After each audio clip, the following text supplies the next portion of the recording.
Example number 4, this is the last example for this lesson. And you can see that this example is different than the other examples because not only do we have two variables on opposite sides, we've got one variable that's being square rooted and one variable that is not being square rooted.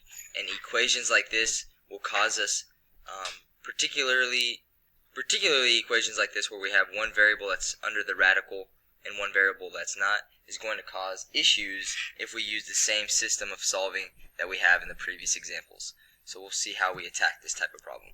Our first step is to denote variable side and number side. I'm going to denote this as the variable side.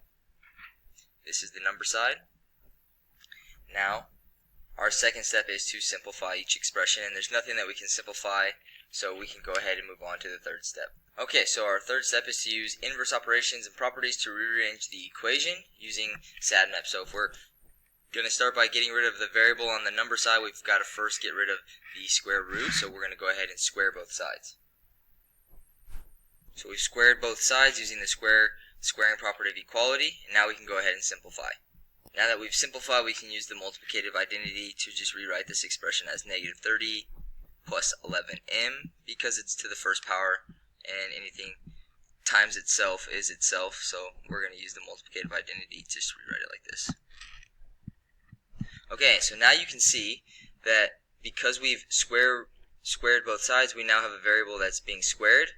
So in order to get rid of a square, we would have to square root. So I'd have to square root this side, I'd have to square root this side, and then if I square root both sides, so if I square root this side, if I square root this side, which we can square root both sides, you'll see that we have exactly the same expression that we had to begin with, where we have the variable that's being square rooted. So we would have to square again to undo the square root. So you can see that we have this cyclical process where we try to square, and then we get a square root, and then we get a square. So we're in trouble because no matter what we're doing, we're going to end up with having a square root or a square. So it's impossible to get the terms to the first power, both of the variables to the first power. So our strategy here is to graph.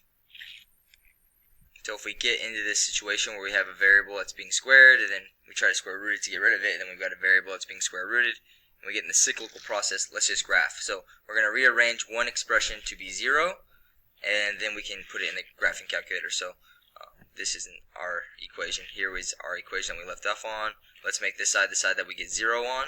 So in order to do that, we've got to subtract the side by itself. So here's our 0 side, here's our variable side. So let's go ahead and subtract the side by itself. So here we have m squared minus m squared, and then we have negative 30 plus 11m minus m squared.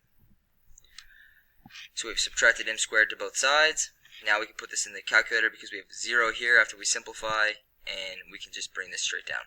So we're putting this into the calculator right here.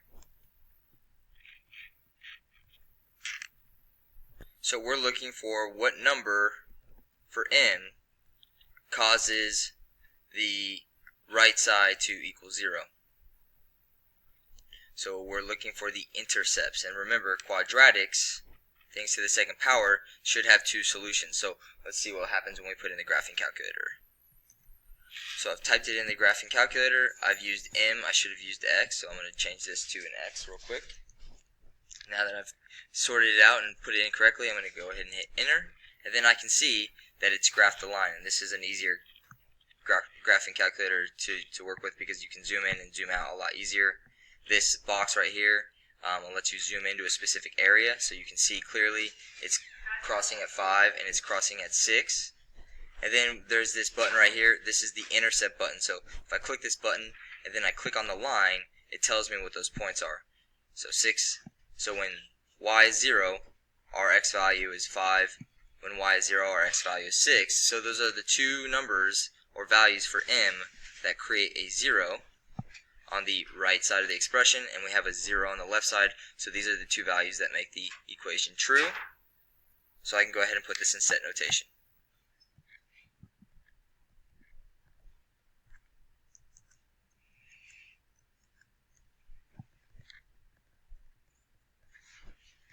And then if I wanted to, I could use the calculator to evaluate 5 or 6 in our original equation, and both sides should come out to the same thing.